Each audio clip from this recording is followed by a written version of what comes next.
இது இனிதுங்க. இன்றைக்கி எங்கள் வீட்டு சமையல் தாங்க. எனக்கு சண்டே ஸ்பெஷல் தாங்க. அதனால் இன்றைக்கி நுரையீரல் வறுத்து வச்சுருக்கேங்க. நல்லா சுக்காவாக வறுத்து வச்சுருக்கேன். அப்புறம் கறிங்க, அது வந்து நல்லா குழம்பு வச்சுருக்கேன்.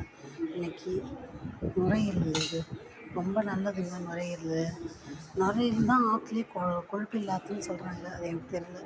அதே நான் குழம்பு வச்சுருக்கேன். இன்றைக்கி ஆடி மாதம் இல்லைங்களா, எங்கே பார்த்தாலும் கூழ் ஊற்றுறாங்களா, பக்கத்தில் ஊற்றுனாங்கன்னு சொல்லிட்டு எடுத்து வந்து கொடுத்துருக்காங்க. பொங்கல், மாவிளக்கு, கூழ் எல்லாம். இது கறி குழம்பு வச்சுருக்கேன், மோர் தாளிச்சிருக்கேன். இன்றைக்கி அவ்வளோதாங்க நம்ம வீட்டு ஃபிஷ்ஷு. நுரையீரல் வறுவல், கறி குழம்பு, அப்புறம் அவ்வளோதாங்க. கூழ் எல்லாம் சேர்த்து அப்படி சாப்பிட வேண்டியது தான். இந்த ஆடி மாதமாகவே எல்லார் வீட்லேயும் கூழுங்க. இந்த வெள்ளிக்கிழமை, ஞாயிற்றுக்கிழமை அப்படி ஊற்றுவாங்க.